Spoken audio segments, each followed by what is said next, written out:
So I think this will be the last time we check the info addicts before we declare a winner of this campaign. So let's see what the results are. And before we talk about population, let's go ahead and check on how many civs are left in this campaign. Wow, 18. Not including me. Yeah, there is 18. Cuba, which might still technically be destroyed, and obviously there's a few nations that border France that could be destroyed at any moment. But yeah, I would have never guessed that this world would come down to 18 nations. That's insane. That's insane, and I'm really, really happy so far with what we've seen. So anyways, in terms of population, I thought Canada would have eventually caught France. Actually, no, not after they took over all the Persian cities. I think they would have. I'm not sure exactly how many people were living inside of Persia. I'm guessing about 30 million, but I think it'd be a lot closer if Persia didn't fall. And there seems to be a close tie between second place with Korea and Canada. UK very high in population, which they have been for a really long time, and Australia has caught up drastically as well in fifth place. Crop yields. Obviously going to France, which is also shocking. I really would have liked to have seen what this would have looked like if Persia didn't fall. And if Persia didn't fall so much to the French. Then we have Canada, then the Koreans, then Colombia. Kind of our top four here, even though, and we'll look into this after we check over the info addicts, even though Colombia has kind of been a disappointment in Latin America in terms of their war with Argentina. France, Canada, Korea, Colombia, that didn't change at all. This might be a really big problem for Colombia, the fact that they just are not able to manufacture goods as well. GNP, Australia's making a lot of money. I guess Australia could be in a fifth place spot. That's something. I guess there you go. We technically do have 5 great powers: France, Canada, Korea, Colombia, and Australia. And that's very cool. It seems like the Zulu and the Congo are very close. Even the Ashanti somewhat exchanging as this 6th great power, but they never were able to consolidate in Africa. Anyways, so land area goes to France, but actually not by much. Not by much at all. Korea's not too far behind, so they're not too far from beating them in that category. Wow, look at this. Canada almost has as many troops as France does. So a lot of this, so this is big. This category, because for the most part in this campaign, France has been way ahead in military manpower. But the reasons why we're seeing them being caught by both Canada and Korea is because they've topped off on technology. They can't get any higher up in technology, which is exactly what I thought. I don't think I can take the campaign to, like, some people want me to take it to like 650. There's no way. There's really not that much going on, so I don't know if I'll even go past 550. But it would be interesting, only for the sheer fact that maybe Canada and Korea would have a possibility of taking over France. You know, who knows? Anyways, approval doesn't really matter. Literacy does not really matter. Although it's saying that Korea is at the same technology level as France, which I wouldn't doubt. I think last time we checked, they were only 1 tech behind. So, yeah. Social standings, France, Siam, India.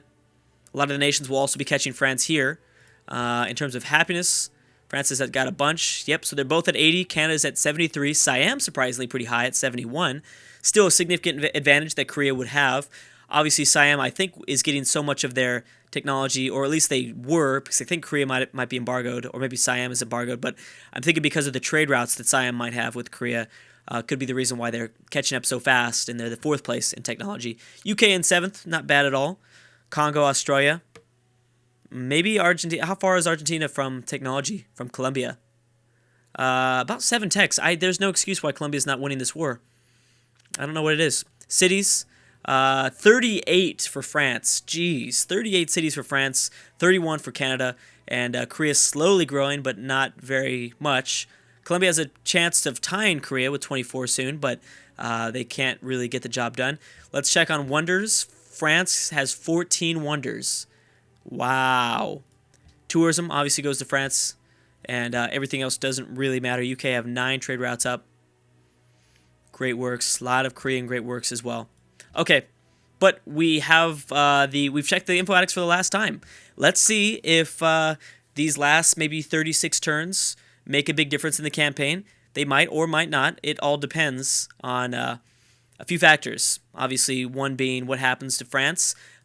If I will probably make a what's that called? Make an exception to the ending of the campaign at 550 if a big war pops up.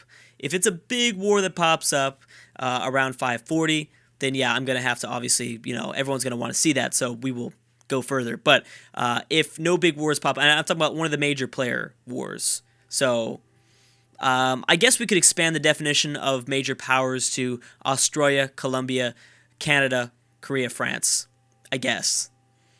Even though, I mean, Colombia just grabbed La Plata, and that's it. That's all they have really taken from this war so far. And part of the problem is that the AI has been confused now. They've now been attacking Buenos Aires instead of these outside cities. So clearly, you know what I think? I think that the AI might target certain cities that have certain population. They stopped targeting these cities once it became too low in population. I think that's my theory. A lot of the Argentinian fleet is scattered and really hurt. This is an excellent time for Colombia to attack, but for some reason they are not. They are not doing that at all. We've got the Ashanti denouncing the UK, and Saigon with a lot of population. That's part of the reason why I think Korea caught Canada, because they just took over Saigon, and it still had, it was a huge city. Huge city. Okay, let's see what Colombia does. Let's see. I think they're just going to continue to attack Buenos Aires, which obviously would be a huge city to take, but they would eventually have that taken away from them. Wow, Canada really close to winning the World's Fair, would have given a culture increase, which really doesn't really matter all that much. Colombia is. Oh, they are finally starting to reinforce. Remember, they had a huge army just stationed right by their capital. They're actually using those land units now. Let's just see if they use their fleet in the Atlantic. That would be the final blow if they decide to do that. I know they're still at war with Mexico, which is, I think, confusing them. Is this a great general that Colombia, the mod, has the unique? Maybe a unique great general mod or something? I don't know. Possibly. So you're wasting your time in the Yucatan Peninsula. Why are you doing that, man? Why did it take you so long to begin? You could have taken over a lot more cities with this navy if you tried that strategy like a while ago.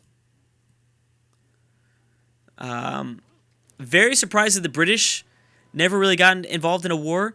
Denmark, Spain. That's happening again. Although, remember, Denmark has no troops in North Africa. They've got privateers, but they have no troops. Surprised the British didn't attack the Spanish either.